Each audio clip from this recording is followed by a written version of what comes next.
Crowds packed into Russia's Olympic Luzhniki Stadium, really celebrating the annexation of Crimea, the 8-year anniversary of that, all the while Russia is continuing to threaten the territorial integrity of not only now eastern Ukraine, but across much of the country now, including the capital, Kiev. So we're really seeing these quite shocking pictures from Moscow now. Crowds packed in, waving the Russian flag, a celebration of this annexation. Videos shown really celebrating the Russian military. But of course, this is important timing for Russia. We have heard reports from NATO and other Western officials that morale within the Russian military and even support from within Russia is waning. We have also, of course, seen protests in Moscow and St. Petersburg against the war. So this is really a show by the Kremlin to really bolster that support for the country, for the military, and for what it has described as a military operation in Ukraine. But of course, this is a full-scale war targeting what we've seen, civilian infrastructure, and bringing the country really to a standstill now. But of course, these pictures will come as quite a shock to those in Ukraine, seeing the celebration of an annexation, which of course brought about what we're seeing now, just 8 years ago. And of course, for those in the Donbass region, which has been hit particularly hard by Moscow's invasion, this will of course be difficult to watch. Now, we are hearing reports that members of staff from the Kremlin, other state officials were actually pressured to attend this rally. They were bussed in. CNN hasn't been able to independently verify these reports. But of course, this does fit into the narrative of the idea of Russia pushing this PR campaign as a sort of last-ditch effort, as we see that lowering of morale within the troops, and of course, a show of really opposition to the war by protesters within Russia as well. Eleni? Yeah, Nada, I mean, I have to say, it's pretty surreal seeing these images, the celebration of the annexation.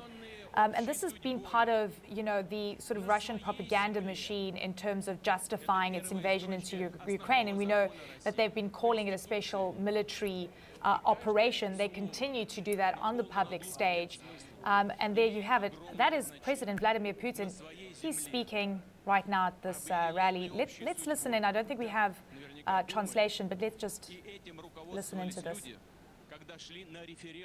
And were guided by when they went to the referendum in Sevastopol and Crimea on the 17th of March 2014. They living on their own land, and they wanted to be reunited with their historical motherland, Russia. They had every right to do so, and they achieved their goal. Let us congratulate them on this great occasion. Congratulations. Over this time, Russia has done a lot to raise Crimea and Sevastopol. We had to do things that are not immediately obvious. They have a fundamental nature: gas supply, power supply, utilities, restoration of the road network, building new roads, new highways and bridges. We had to pull Crimea from the degrading position and condition that Crimea and Sevastopol were in when they were part of a different state, which funded these territories on a residual basis. But that's not the matter. The matter is that we know what to do next, how to do it, and at what expense, and we will implement all our plans.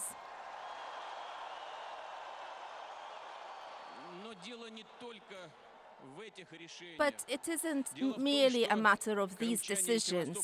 Crimeans and the people of Sevastopol did right when they put a barrier in the way of nationalism and Nazism and extreme nationalism. Because what was going in those territories is still going on. People who live in Donbass also disagreed with the coup.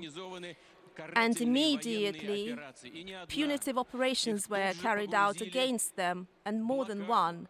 They were sunk into a blockade and constantly shelled. They were subjected to airstrikes. And this is what we call genocide. And to rid these people of this suffering and this genocide was the main reason, the main motivation, and the main objective of the operation that we began in Donbass and Ukraine.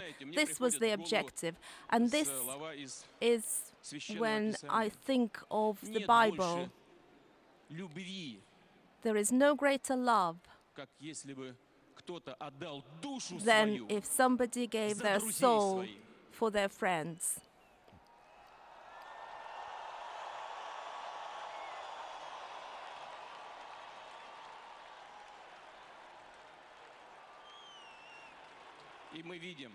And we can see the heroic deeds of our guys in the course of this operation.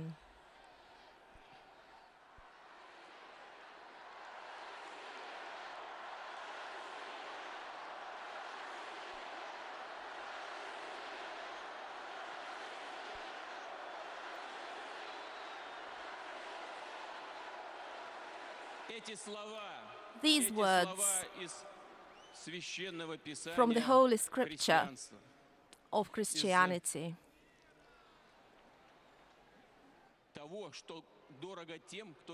is something that is very dear to those who profess this religion.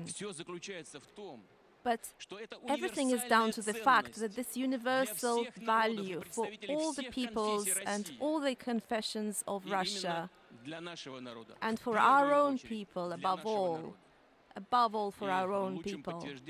And the best confirmation of that is how our guys are fighting in the course of this military operation, shoulder to shoulder,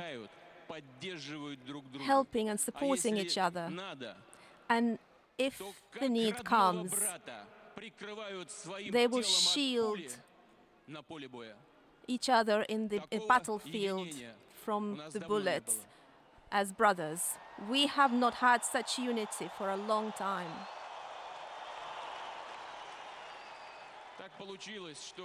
It so happened that the beginning of the operation, merely by accident, coincided with the birthday of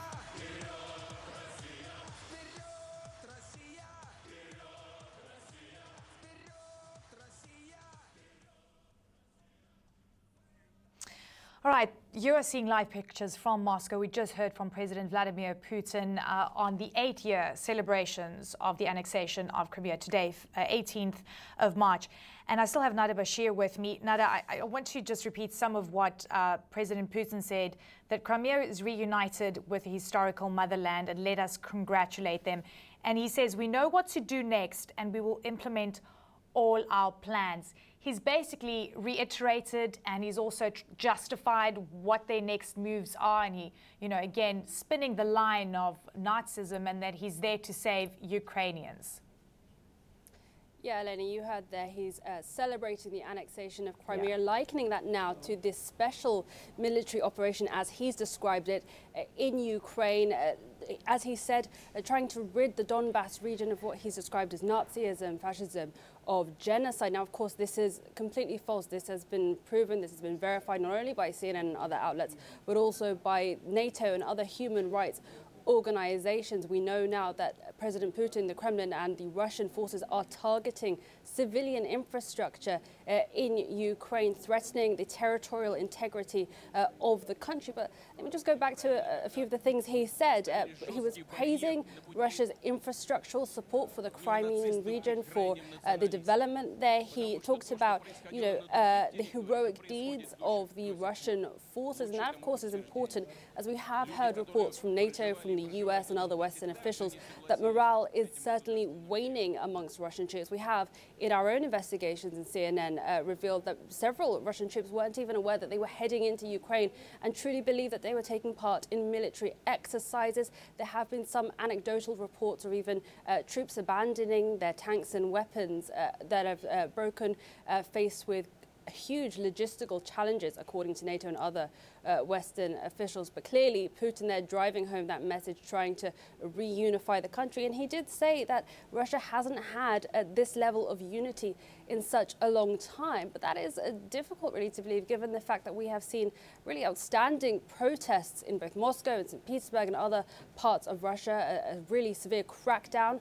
on free press in Russia as well. And we've seen some pretty drastic action by other journalists in Moscow too. So clearly this is all part of the Kremlin's pretty tight-run PR campaign, trying to push their narrative forward. He even invoked the Bible and talked about the Russian troops defending their men and defending those vulnerable within Ukraine. But clearly, as we have seen over the last few days, both in our reporting and in the warnings from NATO and other Western officials, that this so-called special military operation is a full-scale war targeting civilians, threatening the territorial integrity of Ukraine. And it does seem as though President Putin is really trying to bolster and rally the support of the Russian people